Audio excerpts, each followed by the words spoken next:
একসময় রাজধানীর ত্রাস শীর্ষ সন্ত্রাসী সুব্রত বাইন ও মোল্লা মাসুদ কুষ্টিয়া থেকে গ্রেফতার, অস্ত্র উদ্ধার। দীর্ঘদিনের গোয়েন্দা তৎপরতায় চালানো হয় অভিযান। গোপন তথ্যের ভিত্তিতে সফলভাবে দুজন শীর্ষ সন্ত্রাসী এবং তাদের দুজন সহযোগীকে গ্রেফতার করতে সক্ষম হয়।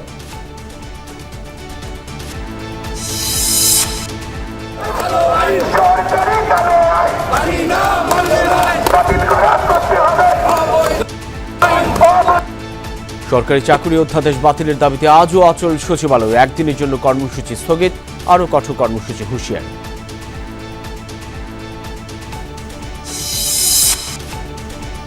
মানবতা বিরোধী অপরাধের মামলায় মৃত্যুদণ্ড থেকে এটিএম আজহারকে খালাস দিলেন আপিল বিভাগ। সুবিচার মিলেছে, মন্তব্য জামায়াত আমিরের।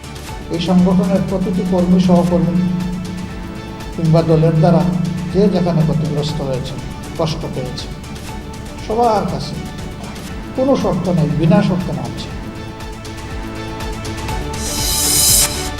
এখনও নির্বাচনের রোডম্যাপ ঘোষণা না করায় হতাশ বিএনপি। ডিসেম্বরের মধ্যে ভোট না হলে অন্তর্বর্তী সরকারকে সহযোগিতা করা কঠিন হবে। জাতীয় সংসদ নির্বাচনের বিষয়ে সুস্পষ্ট কোনো রোডম্যাপের ঘোষণা না থাকায় আমরা হতাশ হয়েছি। মৌলিক সংস্কার আগে ভোট নয় বলছে এনসিপি। নতুন বাংলাদেশে আর কাউকে স্বৈরাচারী হতে দেওয়া হবে না, মন্তব্য সার্জিসি। সোহরাওয়ার্দী উদ্যানের মাদক ব্যবসায়ীরাই খুন করেছে সাম্যকে, বলছে ডিএমপি। আসামিদের জবানবন্দির সাথে পুলিশের বক্তব্যের মিল নেই, অভিযোগ ভাইয়ের। আনুমানিক $20 বিলিয়ন পাচার হয়েছে বিগত আমলে, জানালেন গভর্নর। প্রথম পর্যায়ে মার্জার হবে কিছু শরিয়া ভিত্তিক ব্যাংক।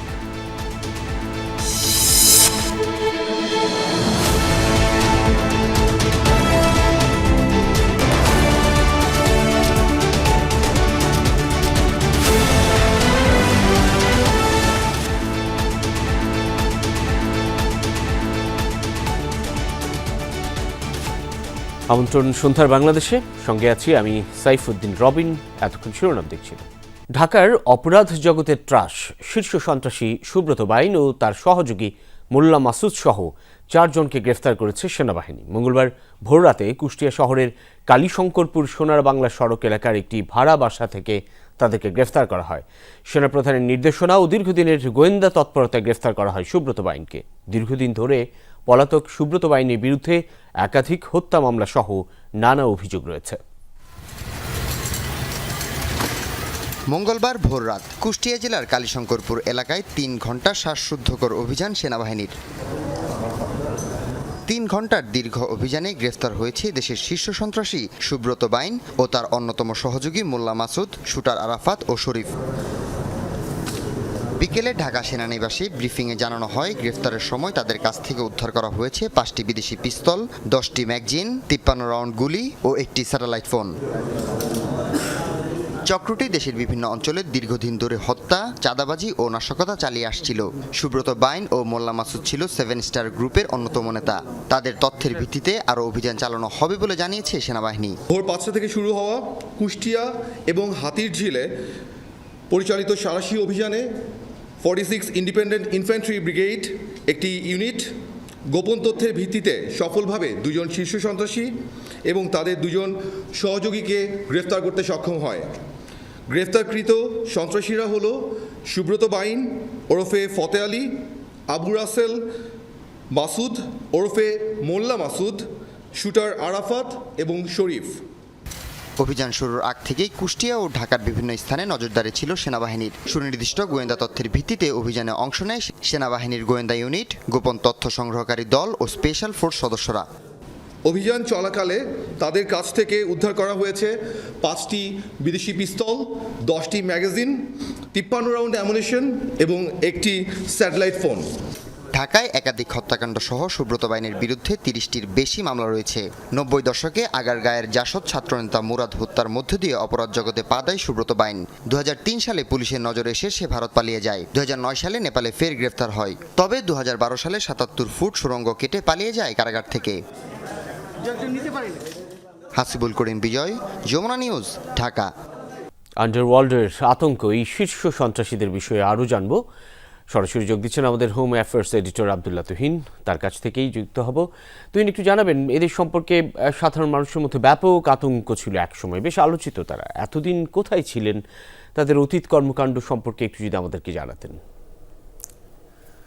রবিন, এরা এতটাই আতঙ্কিত ছিল যে কারণ সাধারণ মানুষ অনেকেই, কেউ হয়তো আজকে গণমাধ্যমের সুবাদে আজকে তাদের চেহারা দেখেছে, এর আগে পত্রপত্রিকায় হয়তো তাদের অনেক আগে পুরনো ছবি দেখেছে, কিন্তু সরাসরি এদের দেখেছে এমন ভুক্তভোগী পাওয়া খুবই কঠিন। কিন্তু তাদের কাছে ফোনে চাঁদা দাবি করা বা বিভিন্ন জায়গায় টেন্ডারবাজিতে অংশ নিয়ে, কার লোক এরা সুব্রত বাইনের লোক, কার লোক এরা মোল্লা মাসুদের লোক, এই যে নামের আতঙ্ক, এই নামের আতঙ্কের কারণেই মানুষ আসলে আতঙ্কিত। কারণ প্রথম কেউ যদি পাত্তা না দিত তাহলে হয়তো মুহূর্তে তার বাহিনী এসে তার উপর হামলা করতো। এমনকি অসংখ্য হত্যাকাণ্ডের ঘটনা ঘটেছে এদের নামে। এই কারণে তারা আন্ডারওয়ার্ল্ডে যেমন এদের একটা আতঙ্ক, আন্ডারওয়ার্ল্ডের আতঙ্ক এই জন্য বলবো যে ঢাকায় বিভিন্ন পকেট সন্ত্রাসী যারা আছে, বিভিন্ন ছোট ছোট পকেট নিয়ন্ত্রণ করে, এই সন্ত্রাসীরা তাদেরকে নিয়ন্ত্রণ করত।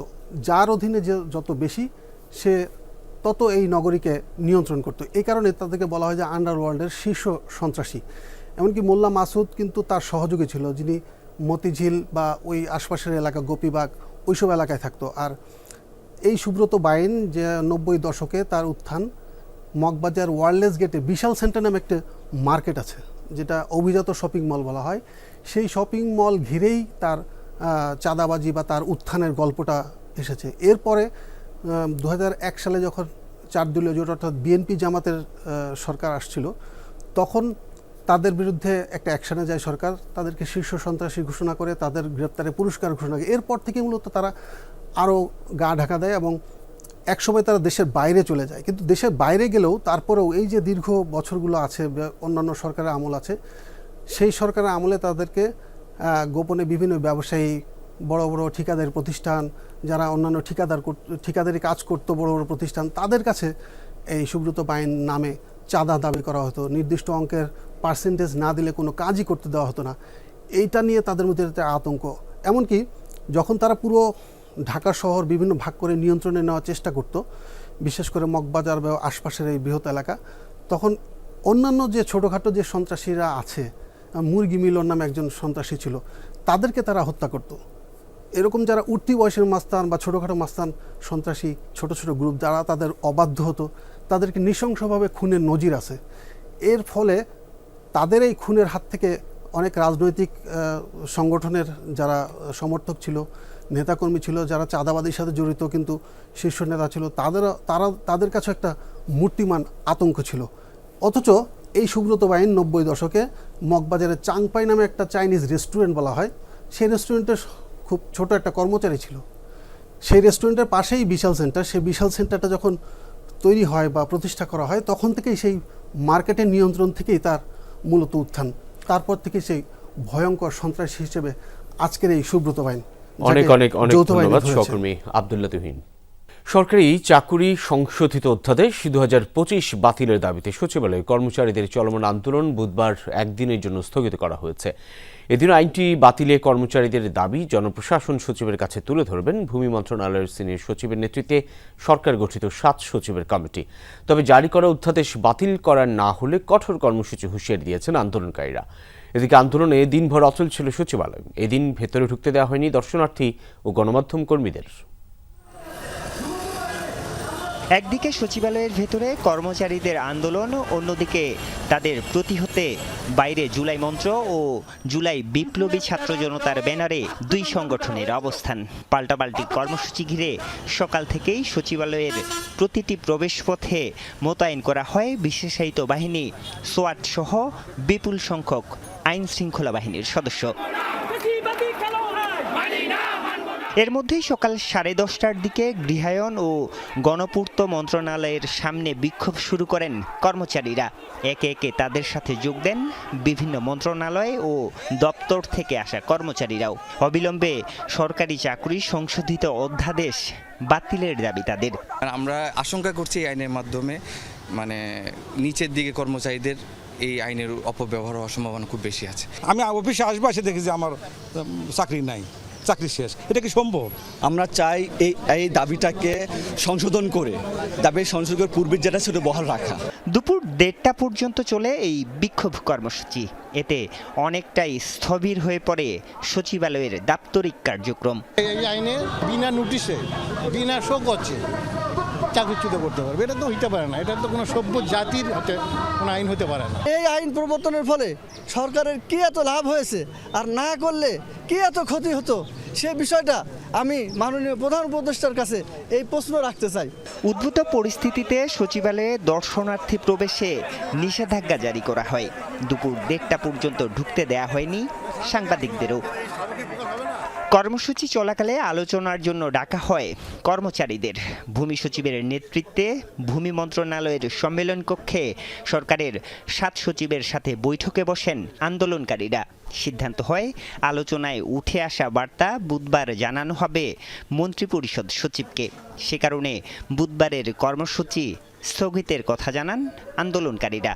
আলোচনা করে ওনারা কি বলেন, কি কোথায় কোথায় সমস্যা, সেগুলো আমরা আলাপ করে শুনেছি এবং আমরা আগামীকালই সকাল 10টা আবার একসাথে যেয়ে এই বিষয়গুলো মন্ত্রিপরিষদ সচিব মহোদয়কে জানাবো। এই আমাদের আজকে সিদ্ধান্ত।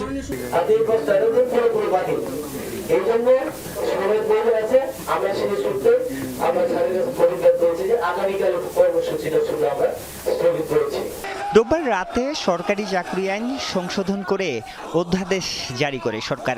এতে ছুটি ও যৌক্তিক কারণ ছাড়া কর্মস্থলে অনুপস্থিত থাকা সহ কাউকে উস্কানি ও বাধা দিলে শাস্তি, বরখাস্ত ও অপসারণের বিধান যুক্ত করা হয়।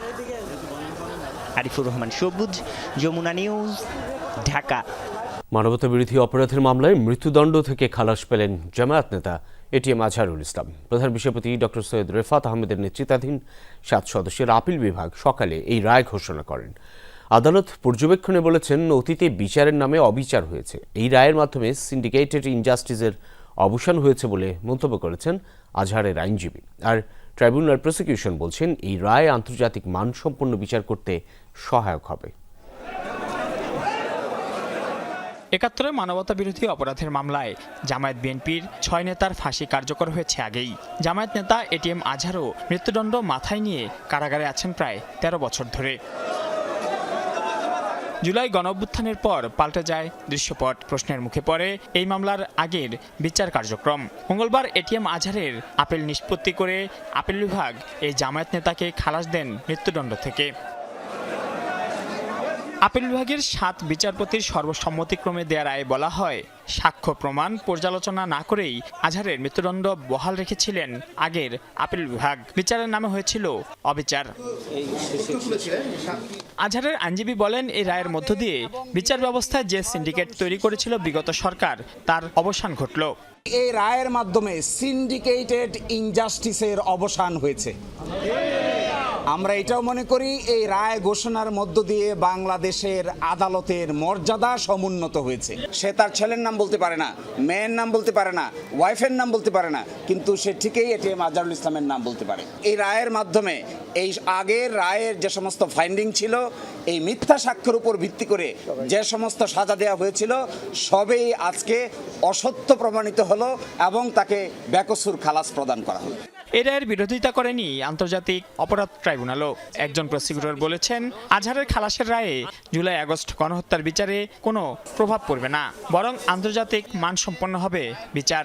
আজকের এই রায়ে বর্তমান ট্রাইব্যুনালের বিচার ব্যবস্থা এবং ভবিষ্যতে যে বিচার ব্যবস্থা হবে, এটিকে আরও অনেক ইন্টারন্যাশনাল স্ট্যান্ডার্ডে উন্নীত করলো এবং জাতি সারা পৃথিবী এখন ট্রাইব্যুনালে এই রায়ের আলোকে যে বিচারগুলো দেখবে, সে ব্যাপারে আর প্রশ্ন ওঠার কোনো সুযোগই থাকলো না। মুক্তিযুদ্ধের সময় মানবতা বিরোধী অপরাধের মামলায় 2012 সালের 22 আগস্ট মগবাজারের বাসা থেকে গ্রেপ্তার করা হয় এটিএম আজহারকে। 2014 সালের 30 ডিসেম্বর মৃত্যুদণ্ডের রায় দেন তখনকার আন্তর্জাতিক অপরাধ ট্রাইব্যুনাল। মাইনুল মারুফ, যমুনা নিউজ, ঢাকা। দীর্ঘদিন পর সুবিচার পেয়েছেন বলে মন্তব্য করেছেন জামায়াতের আমির ডক্টর শফিকুর রহমান। মিথ্যা সাক্ষীর মাধ্যমে জামায়াত নেতাদের এতদিন জুডিশিয়াল কিলিং করা হয়েছে বলেও তিনি মন্তব্য করেন। সংবাদ সম্মেলনে জামায়াত আমির আরও বলেন, এই রায়ের মাধ্যমে প্রমাণ হলো মিথ্যা সাক্ষীর মাধ্যমে জামাত নেতৃবৃন্দের উপর জুডিশিয়াল কিলিং চালানো হয়েছে। জামাত আমির বলেন, দল হিসেবে জামাত ভুলের ঊর্ধ্বে নয়, তাই দলের ও কর্মীদের দ্বারা কেউ ক্ষতিগ্রস্ত হলে কোনো শর্ত ছাড়াই ক্ষমা করে দেওয়ার আহ্বান জানান তিনি। জামাত প্রতিশোধ ও বৈষম্যহীন রাজনীতির পক্ষে বলে জানান ডক্টর শফিকুর রহমান। বাংলাদেশ জামাত ইসলামের উদ্যোগে আয়োজিত মানুষ আমরা কেউ ভুলের ঊর্ধ্বে না, দল হিসাবে আমরা দাবি করি না যে আমরা ভুলের ঊর্ধ্বে। এই সংগঠনের প্রতিটি কর্মী সহকর্মী কিংবা দলের দ্বারা যে যেখানে ক্ষতিগ্রস্ত হয়েছে, কষ্ট পেয়েছে, সবার কাছে কোনো শর্ত নাই, বিনা শর্তে নামছে, আপনারা আমাদেরকে ক্ষমা করে দেবেন। জাতীয় নির্বাচনের রোডম্যাপ ঘোষণা না করায় হতাশ বিএনপি। দলটির জাতীয় স্থায়ী কমিটির সংবাদ সম্মেলনে বলা হয়, 24 মে প্রধান উপদেষ্টার সঙ্গে বৈঠকে সরকারের মতামতে সন্তুষ্ট হতে পারেনি বিএনপি। লিখিত বক্তব্যে স্থায়ী কমিটির সদস্য ডক্টর খন্দকার মোশাররফ হোসেন বলেন, 2025 সালের ডিসেম্বরের মধ্যে নির্বাচন ধরে দ্রুত রোডম্যাপ না দিলে এই সরকারকে সহযোগিতা অব্যাহত রাখা কঠিন হবে। প্রধান উপদেষ্টার আহ্বানে গেল 24 মে প্রধান উপদেষ্টা ডক্টর মোহাম্মদ ইউনূসের সঙ্গে বৈঠক করে বিএনপির একটি প্রতিনিধি দল। সেদিন তাৎক্ষণিক প্রতিক্রিয়া জানায় দলটির নেতারা। এই সরকারকে সর্বাত্মক সহযোগিতা করে আসছে। পরবর্তীতে সরকারের পক্ষ থেকে যে বক্তব্য দেওয়া হয়েছে তাতে নির্বাচনের রোড ম্যাপ বিষয়ে কিছুই জানানো হয়নি। বিএনপির জাতীয় স্থায়ী কমিটির এক জরুরি সংবাদ সম্মেলনে বলা হয়েছে, নির্বাচনী রোড ম্যাপ না থাকায় হতাশ বিএনপি। নেতারা বলেন, নির্বাচনের রোড ম্যাপই এই সরকারের প্রধান এজেন্ডা হওয়া উচিত। এর অন্যথা হলে জনগণের দল হিসাবে বিএনপির পক্ষে এই সরকারের প্রতি সহযোগিতা অব্যাহত রাখা কঠিন হয়ে দাঁড়াবে। খন্দকার মোশাররফ জানান, বিএনপি কখনই প্রধান উপদেষ্টার পদত্যাগ চায়নি, এখনও চায় না। তবে সরকারের বয়ানে যে পরাজিত শক্তির ইন্ধন বিদেশি আগ্রাসন বন্ধে কথা বলা হয়েছে, তার জন্য নির্বাচিত সরকার দরকার। প্রতিনিধি দল আমরা বলতে চাই, যথাশীঘ্র একটি সুষ্ঠু নিরপেক্ষ জাতীয় সংসদ নির্বাচনের মাধ্যমে পরাজিত শক্তির ইন্ধন এবং বিদেশি ষড়যন্ত্র বন্ধ করা সম্ভব। সেই লক্ষ্যে অর্জনের জন্য অবিলম্বে জাতীয় সংসদ নির্বাচন অনুষ্ঠান জন্য একটি সুনির্দিষ্ট রোডম্যাপ প্রদান করা জরুরি, এর কোনো বিকল্প নাই। সংবাদ সম্মেলনে ঢাকা দক্ষিণ সিটি কর্পোরেশনে ইশরাক হোসেনকে শপথ পড়িয়ে দায়িত্ব দেওয়ার দাবিও জানায় স্থায়ী কমিটি। আমরা আশা করি কাল বিলম্ব না করে সরকার তার শপথ গ্রহণের ব্যবস্থা নেবে। এর আগে জাতীয় প্রেস ক্লাবে এক আলোচনায় বিএনপির স্থায়ী কমিটির সদস্য আমির খসরু মাহমুদ চৌধুরী বলেন, নির্বাচন নিয়ে যাদের ভয়, জনগণের সঙ্গে তাদের সম্পৃক্ততা নেই। যত তাড়াতাড়ি সম্ভব বাংলাদেশের মানুষ যে আকাঙ্ক্ষায় স্বৈরাচারের বিরুদ্ধে আন্দোলন করেছে, ত্যাগ স্বীকার করেছে, এটা হচ্ছে গণতন্ত্র, এর বাইরে কোনো আনসার নাই। সংস্কারের নামে নির্বাচন পেছানোর সুযোগ নেই বলেও মন্তব্য বিএনপি নেতাদের। সর্বোচ্চ সহযোগিতা প্রদান করে আল আমিন হক অহন, যমুনা নিউজ, ঢাকা। মৌলিক সংস্কার আগেই যারা ভোট চায় তাদের উদ্দেশ্য সুষ্ঠু নির্বাচন নয়, এমন অভিযোগ করেছেন জাতীয় নাগরিক পার্টির সদস্য সচিব আক্তার হোসেন। দুপুরে এনসিপি আয়োজিত আলোচনা সভায় এই কথা বলেন তিনি। এদিকে দিনাজপুরে এক পথসভায় উত্তরাঞ্চলের মুখ্য সংগঠক সার্জিস আলম বলেছেন, নতুন বাংলাদেশে আর কাউকে স্বৈরাচারী হয়ে উঠতে দেয়া হবে না। জাতীয় প্রেস ক্লাবে জাতীয় নাগরিক পার্টি এনসিপির সংস্কার সমন্বয়ক কমিটির আয়োজনে গণতান্ত্রিক রূপান্তর, মৌলিক সংস্কার ও নির্বাচন শীর্ষক আলোচনা সভা অনুষ্ঠিত হয়। এতে যোগ দেন বিভিন্ন রাজনৈতিক দলের প্রতিনিধি সহ অনেকেই। এ সময় এনসিপি নেতারা রাষ্ট্রের নীতি নির্ধারণী সিদ্ধান্ত গ্রহণের ক্ষেত্রে নিরপেক্ষতা নিশ্চিতের দাবি জানান। বলেন, মৌলিক সংস্কারের আগে নির্বাচন হতে পারে না। হাসিনার আমলে তৈরি করা আদালত বিরুদ্ধ মতের ব্যক্তিদেরকে যাচ্ছে তাই ভাবে বিচারের নামে প্রহসন করে জুডিশিয়াল কিলিংয়ের দিকে তাদেরকে ধাবিত করেছিল। এরকমটা যাতে বাংলাদেশে আর কখনো না হয়, সেটাই আমাদের প্রত্যাশা। গণ অভ্যুত্থানের এখনো 10 মাসও পূর্ণ হয় নাই, তারা বিভিন্ন দলের একটি দলীয় অফিস হিসাবে তারা বানিয়েছে। আমরা শুনতে পাচ্ছি বিভিন্ন জায়গায় দলীয় এজেন্ডার ভিত্তিতে রিটার্নিং কর্মকর্তাদের নিয়োগ দেওয়া হচ্ছে। আমরা তাদেরকে বলবো, সময় আছে, ভালো হন, সময় গেলে আপনাদের সেই সুযোগ আর পাবেন না। শেখ হাসিনার সময়ে বিরোধী মতের নেতারা জুডিশিয়াল কিলিংয়ের শিকার হয়েছে উল্লেখ করে এনসিপির সদস্য সচিব আক্তার হোসেন বলেন, এটিএম আজহারের মুক্তির মাধ্যমে একজন মানুষের বিচার পাওয়ার অধিকার প্রতিষ্ঠিত হয়েছে। এদিকে দিনাজপুরের খোড়াঘাটে দলীয় পথসভায় অংশ নেন এনসিপির উত্তরাঞ্চলের মুখ্য সংগঠক সার্জিস আলম। এ সময় তিনি বলেন, অভ্যুত্থান পরবর্তী নতুন বাংলাদেশে আর কাউকে স্বৈরাচারী হয়ে উঠতে দেওয়া হবে না। অভ্যুত্থান পরবর্তী একটা নতুন বাংলাদেশ, এই বাংলাদেশে আমরা রাজনৈতিক যে নোংরা কালচার গুলো ছিল এগুলো আর চাই না। আমরা প্রত্যেকটি রাজনৈতিক দল একসাথে যে কোনো একটি জেলা উপজেলায় কাজ করব, আমাদের মধ্যে হবে ভালো কাজ করার প্রতিযোগিতা। যে ভালো কাজ করবে তাকে জনগণ তাদের প্রতিনিধি হিসেবে বাছাই করে দিবে। আগামী নির্বাচনে নির্দিষ্ট কোনো মার্কা দেখে নয়, ভালো মানুষকে ভোট দেওয়ার আহ্বান জানান সার্জিস আলম। ফয়সাল মাহমুদ, যমুনা নিউজ, ঢাকা। সোহরাওয়ার্দী উদ্যানে মাদক কারবারিরা ঢাবি ছাত্র ও ছাত্রদল নেতা হত্যা করে শাহরিয়ার আলম শাম্মুকে। ঘটনার রাতে শাম্মু মাদক কারবারিদের অস্ত্র দেখে ফেলায় তাকে ছুরিকাঘাত করে হত্যা করে একদল সন্ত্রাসী।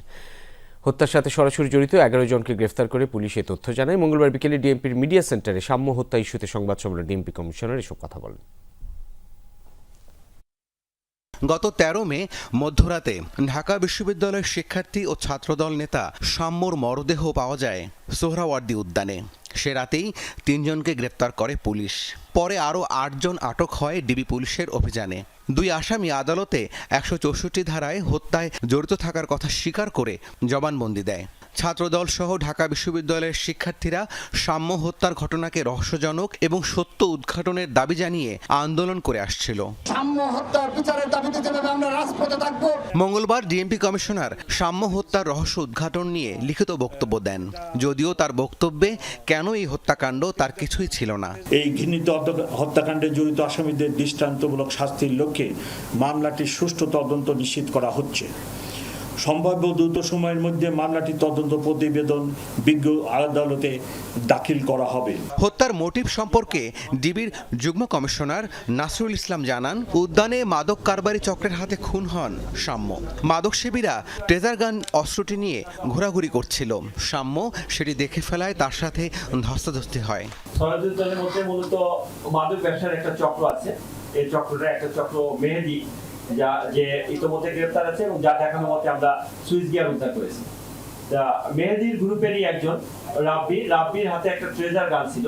ট্রেজার গান যেটা ইলেকট্রিক শক, সেই ইলেকট্রিক শকের ট্রেজার গানটা যখন শো করে বলে পরে তখন সেই ট্রেজার গানটা দেখে এই শাম্মু সেই ট্রেজার গানটা কি এটা জানতে চাওয়ার একটা পর্যায়ে তাদের ভিতরে যখন ধস্তাধস্তি হয়, ধস্তাধস্তির একটা পর্যায়ে ওই মাদক ব্যবসায়ীর অন্য যারা আছে তারা ঘটনাস্থলে আসে এবং তাদের ভিতরে ধাওয়া পাল্টা ধাওয়া এবং ধস্তাধস্তির একটা পর্যায়ে এই হত্যাকাণ্ডটা হয়। তবে এই হত্যাকাণ্ডকে পরিকল্পিত বলছে স্বজনরা। আসামিরা ম্যাজিস্ট্রেটের কাছে যে জবানবন্দি দিয়েছে তার সাথে পুলিশের বক্তব্যের মিল নেই বলছেন শাম্মের বড় ভাই আমিরুল ইসলাম সাগর। মাদক ব্যবসায়ীরা কখনো মারামারি করে না, তারা দৌড়ে পলায় যায়। এটা আমরা বারবার দেখে আসছি আর কি। কেউ এভাবে সংঘবদ্ধ হয়ে কখনো আক্রমণ করে না। আপনি যখন কেউ একটা অন্যায় করতেছে সেখানে তাদেরকে ধাওয়া দিলে দৌড়ায় পলায় যায়। এবং এখানে এই যে আজকে যুগান্তর বা অন্যান্য পত্রিকা যেটা লিখেছে, ম্যাজিস্ট্রেট মিজানুর রহমানের কাছে যা স্বীকারোক্তি দিয়েছে তার সাথেও কতগুলো মিলছে না আর কি। সোমবার শাম্মু হত্যার ঘটনায় তদন্ত প্রতিবেদন জমা দিয়েছে ঢাকা বিশ্ববিদ্যালয়ে গঠিত তদন্ত কমিটি। প্রতিবেদন নিয়ে তদন্ত কমিটির সদস্য বিশ্ববিদ্যালয়ের প্রক্টরের কাছে জানতে চাইলে তিনি রাজি হননি। রাব্বি সিদ্দিকী, যমুনা নিউজ, ঢাকা। রাজধানী মিরপুরে দিনে দুপুরে গুলি ছুড়ে বিদেশি কারেন্সি সহ মোট 35 লাখ টাকা ছিনিয়ে নিয়ে গেছে দুর্বৃত্তরা। এ সময় সন্ত্রাসীদের ছুরিকাঘাতে আহত হয়েছে মাহমুদ মানি এক্সচেঞ্জের মালিক রাসেল রানার দুলাভাই জাহিদুল হক। এই ঘটনার একটি ভিডিও ফুটেজ যমুনা টেলিভিশন হাতে এসেছে। পুলিশ বলছে এই ঘটনায় জড়িত সন্দেহে একজনকে আটক করা হয়েছে। মঙ্গলবার সকাল 9:30টার ঘটনা। দিনে দুপুরে রাজধানীর মিরপুর 10 নম্বরে স্টেডিয়াম সংলগ্ন আব্দুল বাতিন রোডে হানা দেয় ছিনতাইকারীরা। প্রথমে ছুরিকাঘাত ও পরে গুলি ছুড়ে ব্যবসায়ীর টাকার ব্যাগ নিয়ে পালিয়ে যায় দুর্বৃত্তরা। এই ঘটনায় আহত হয়েছেন মাহমুদ মানি এক্সচেঞ্জের মালিক রাসেল রানার দুলাভাই জাহিদুল হক। মানি এক্সচেঞ্জ ব্যবসার বিদেশি কারেন্সি সহ মোট 35 লাখ টাকা নিয়ে বাসা থেকে অফিসে যাচ্ছিলেন রাসেল ও জাহিদুল। পালাপালি করতেছি তখন 1 মিনিটের কারণ 5 মিনিট আগে পালাপালি হয়েছে।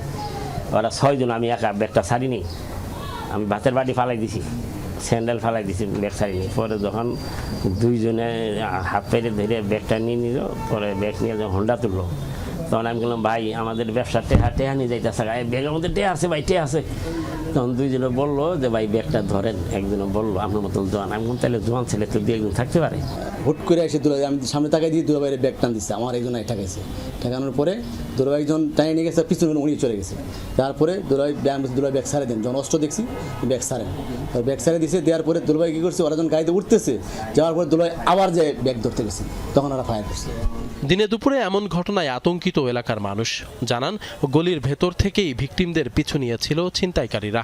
ওখান থেকে ধরছে আর কি, ধরতে ধরতে এখানে নিয়ে আসছে। এখান থেকে যে জাপটাজাপি করার পরে ব্যাগ ছাড়ে নেয়, তারপর গুলি করে ওনার ব্যাগে চলে গেছে। গুলির আওয়াজ পাইছি, বলে যে সবাই গেছে, দেখি মানুষ এভাবে বিল লেগে গেছে। মারতে মারতে মাথা লিয়েছে, পরে ব্যাগ দেন, পরে গুলি করে 2টা গাড়ি, একটা গাড়ি দিকে গেলে একটা গাড়ি দিকে গেছে। ঘটনাস্থল পরিদর্শন করেছে সেনাসহ আইন শৃঙ্খলা রক্ষাকারী বাহিনীর সদস্যরা। পুলিশ বলছে ঘটনাটি অত্যন্ত গুরুত্বের সাথে তদন্ত করছেন তারা। আমরা এটা নিয়ে কাজ করছি। আমরা আসলে প্রকৃতপক্ষে বিভিন্ন অ্যাঙ্গেলে দিক মাথা রেখে কাজ করতেছি, কারা এই ঘটনা ঘটাতে পারে। একজনকে জিজ্ঞাসা করতেছি, নাম লিটন হলাদার। আমরা তাকে, তার গতিবিধি আমাদের সন্দেহজনক হয়েছে বলেই আমরা তাকে জিজ্ঞাসা করতেছি। প্রতিনিয়ত এমন গোলাগুলি, ছিনতাই আর খুনোখুনির ঘটনায় উদ্বিগ্ন রাজধানীবাসী। আশিক মাহমুদ, যমুনা নিউজ, ঢাকা। মানবতা বিরোধী অপরাধের মামলায় জামাত নেতা এটিএম আজহারুল ইসলামকে মৃত্যুদণ্ড থেকে খালাস দেওয়ার প্রতিবাদে বিক্ষোভ মিছিল করেছে ছাত্র ইউনিয়ন। বিকেলে ঢাকা বিশ্ববিদ্যালয়ের মধুর ক্যান্টিন থেকে বিক্ষোভ মিছিল শুরু করেন তারা। মিছিলে ছাত্র ইউনিয়নের নেতাকর্মীরা অংশ নেন। মিছিলটি কলাভবন প্রদক্ষিণ শেষে শাহবাগে গিয়ে শেষ হয়। সেখানে বাম জোটের নেতারা বলেন, ৭১ মানবতা বিরোধীদের রক্ষায় যেন অবতীর্ণ হয়েছে বর্তমান ইন্টারিম সরকার। ক্ষমতার প্রভাব খাটিয়ে অপরাধীদের মুক্ত করে দেওয়া হচ্ছে। আদালতের ঘাড়ে বন্দুক রেখে এমন সিদ্ধান্ত নেওয়া আত্মঘাতী বলেও জানান নেতারা। বিগত সরকারের আমলে 18 থেকে 20 বিলিয়ন ডলার পাচার হয়েছে। এসব অর্থ ফেরত আনতে 3 থেকে 5 বছর সময় লাগবে। সংবাদ সম্মেলনে এসব তথ্য জানিয়েছেন বাংলাদেশ ব্যাংকের governor doctor Ahsan H Mansur.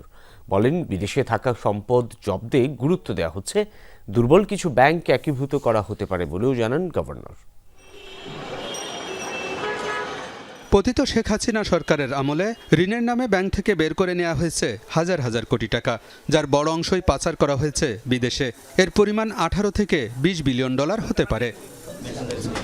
Bangladesh আর্থিক গোয়েন্দা ইউনিট BFIU এর বার্ষিক প্রতিবেদন প্রকাশ উপলক্ষে আয়োজিত সংবাদ সম্মেলনে বাংলাদেশ ব্যাংকের গভর্নর বলেন, পাচার করা অর্থ দেশে ফিরিয়ে আনার চেষ্টা চলছে। এজন্য বেশ কয়েকটি সংস্থা একসাথে কাজ করছে। তবে এক্ষেত্রে কিছু আমলাতান্ত্রিক জটিলতাই পড়তে হচ্ছে বলেও জানান তিনি। সমস্যা আছে, এটা অস্বীকার করব না, সমস্যা আছে। সমাধানের চেষ্টা হচ্ছে। বিদেশিদের কাছ থেকে আমরা যথেষ্ট সহায়তা পাচ্ছি। আমরা যদি নিজেদের কাজটা আরো একটু ভালো করতে পারতাম, তাহলে আরো স্টেপ আপ করতে পারবো। আমরা সবসময় বলেছি যে 3, 4, 5 বছর লাগবে। এটা নিয়ে কোনো ইফ অ্যান্ড বাট থাকার কথা নয়। ধারণা যে 18 থেকে 20 বিলিয়ন ডলারের মতো টাকা চলে গেছে। ব্যবসা বাণিজ্যে কোনো রকম প্রতিবন্ধকতা তৈরি করা হচ্ছে না জানিয়ে গভর্নর বলেন, এখন পর্যন্ত যত ব্যাংক হিসাব জব্দ করা হয়েছে তার সবই ব্যক্তিগত। আমরা কোনো বাধা সৃষ্টি করছি না। কোনো ব্যাংক অ্যাকাউন্ট, একটা ব্যাংক অ্যাকাউন্টও ফ্রিজ করা হয় নাই যেটা কোনো প্রতিষ্ঠানিক অ্যাকাউন্ট। এটা আমরা একেবারে ডে ওয়ানের কনসাস পলিসি যে আমরা বিজনেসকে কোনোভাবেই ক্ষতিগ্রস্ত করব না, এবং আমরা করি নাই। গভর্নর বলেন, আর্থিকভাবে দুর্বল কিছু ব্যাংক মার্জার এবং অবসায়ন হতে পারে, তবে সংখ্যা এখনো ঠিক হয়নি। প্রথম পর্যায়ে ইসলামী ব্যাংকগুলো মার্জারের আওতায় আসতে পারে বলেও জানান তিনি। অনেকেই মনে করছেন কেন মার্জার হচ্ছে না। মার্জার এত তাড়াতাড়ি আমাদের প্রস্তুতিটা তো নিতে হবে, আমাদের প্ল্যানিংটা করতে হবে, আমাদের ফান্ডিং সোর্সগুলো আইডেন্টিফাই করে নিতে হবে। তো এই প্রসেসে আমরা আছি এখন। এক্সাক্ট নাম্বারটা এখনো সেইভাবে বলাটা মুশকিল, তবে ইসলামিক ব্যাংকগুলোকে নিয়ে একটা করার কথা আমরা চিন্তা করছি, সেটা হবে। 2023-24 অর্থ বছরে সন্দেহজনক লেনদেন শনাক্ত হয়েছে 17,345টি, যা আগের বছরের চেয়ে প্রায় 23% বেশি। চলতি অর্থ বছরে এখন পর্যন্ত 27,123টি সন্দেহজনক লেনদেন শনাক্ত হয়েছে। এটা প্রত্যেকটা কেসকে তো আলাদাভাবে দেখতে হবে। আলমগীর হোসেন, যমুনা নিউজ, ঢাকা। আন্তঃক্যাডার বৈষম্য নিরসন সহ বিভিন্ন দাবিতে কলম বিরতি কর্মসূচি পালন করেছেন সিভিল সার্ভিসের 25 ক্যাডারের কর্মকর্তারা। 2 দিনের কর্মসূচির প্রথম দিনে যশোর সরকারি MM কলেজে সকাল 9টা থেকে দুপুর 12টা পর্যন্ত ক্লাস নেওয়া থেকে বিরত থাকেন শিক্ষকরা। মানববন্ধন করেন ক্যাম্পাসে। শিক্ষকরা বলেন তারা বৈষম্যের শিকার। অবিলম্বে সব ক্যাডার সার্ভিসের মধ্যে সমতা আনার দাবি জানান তারা। খাগড়াছড়ি সরকারি কলেজগুলোতেও 3 ঘন্টা কলম বিরতি কর্মসূচি পালন করেন শিক্ষকরা। এছাড়া আরও কয়েকটি সরকারি দপ্তরে এই কর্মসূচি পালিত হয়। তবে জরুরি সেবার আওতায় থাকা স্বাস্থ্য বিভাগে এই কর্মসূচি পালিত হয়নি বলে জানিয়েছেন সংশ্লিষ্টরা। চাকরি শুরুতে 11তম বেতন গ্রেড নির্ধারণ সহ 3 দফা দাবিতে বিভিন্ন জেলায় দ্বিতীয় দিনের মতো কর্মবিরতি পালন করেছেন সরকারি প্রাথমিক বিদ্যালয়ের সহকারী শিক্ষকরা। এই কর্মসূচি ঘিরে স্কুল ভেদে ভিন্ন ভিন্ন চিত্র দেখা গেছে। কোথাও পাঠদান বন্ধ ছিল, কোথাও আবার ক্লাস নিয়েছেন শিক্ষকরা। সিলেট, ময়মনসিংহ, রাজশাহী, রাজবাড়ী, ভোলা, লক্ষ্মীপুর সহ অনেক জেলায় স্কুলে শিক্ষার্থীরা উপস্থিত হলেও পাঠদান থেকে বিরত থাকেন শিক্ষকরা। এতে উদ্বেগ জানিয়েছেন অভিভাবকরা। এদিকে বরিশাল, রংপুর, চট্টগ্রাম, পটুয়াখালী, সুনামগঞ্জ সহ অনেক জেলায় কর্মবিরতি কর্মসূচি পালিত হয়নি বলে জানিয়েছেন শিক্ষকরা। আঞ্চলিক কূটনীতির ধারণা পাল্টে দিল কুয়ালালামপুর আসিয়ান সম্মেলন। দক্ষিণ পূর্ব এশিয়ার শীর্ষ নেতারা জোরে সোরেই জানান দিলেন শুধু বিনিয়োগ আর নিরাপত্তা না, রাজনৈতিক সমঝোতাতেও ভূমিকা রাখবেন তারা, যার প্রভাব পড়বে সার্বিক উন্নয়নে। আর এতে নতুন মাত্রা যোগ করবে চীন ও গালফ অঞ্চলের সাথে আসিয়ানের ভারসাম্যের কূটনীতি। মালয়েশিয়া থেকে আরও জানাচ্ছেন তৌহিদ হাসান। বিশ্ব যখন একের পর এক সংঘাতে জর্জরিত, তখন শান্তি ও স্থিতিশীলতার বার্তা দিতে চাইছে আসিয়ান। এরই অংশ হিসেবে সম্মেলনের দ্বিতীয় দিনে হাজির তেল সমৃদ্ধ উপসাগরীয় জোট জিসিসির নেতারা। দ্বিতীয় এই সম্মেলনে তারা যোগ দিয়ে জানান আসিয়ানের সঙ্গে নতুন এক অর্থনৈতিক মানচিত্র আঁকতে চান তারা। এই সম্মেলনটি 2023 সালে রিয়াদে অনুষ্ঠিত প্রথম সম্মেলনের ভিত্তির উপর দাঁড়িয়ে আরও অগ্রসর হওয়ার একটি মাইল ফলক। আজকের আলোচনাগুলো আমাদের অংশীদারিত্বে আরও গতিশীল, কার্যকর ও ফলপ্রসূ করতে সহায়তা করবে। আসুন আমরা এই সম্মেলনকে ব্যবহার করি আমাদের ধৈর্য, লক্ষ্য পুনর্ব্যক্ত করতে এবং বাস্তব ও কার্যকর সহযোগিতার পথে এগিয়ে যেতে। বাণিজ্যে নতুনত্ব সবসময় ভালো কিছু বয়ে আনে।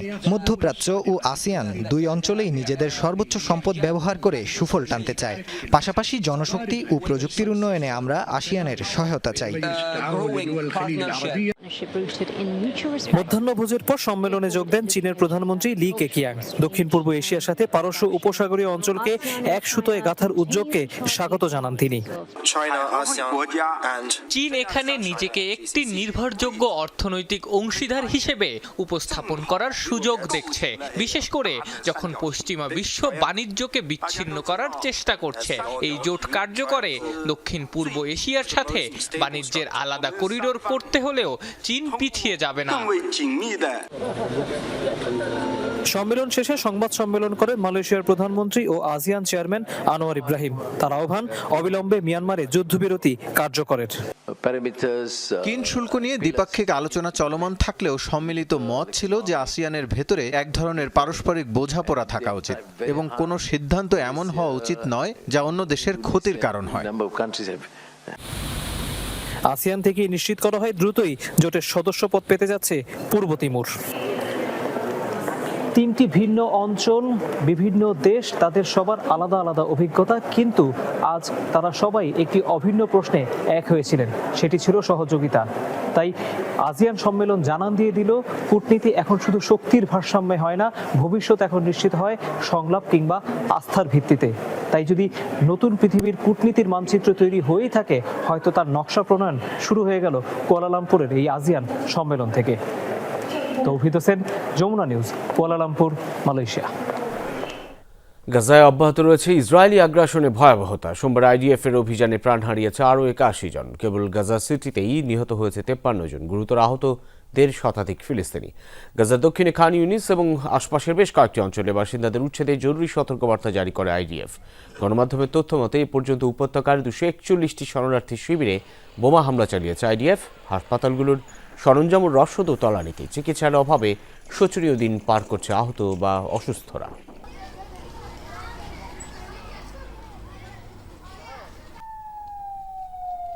এই ছিল আজকের সন্ধ্যার বাংলাদেশের আয়োজনে। এতক্ষণ আমাদের সাথে থাকার জন্য ধন্যবাদ সকলকে।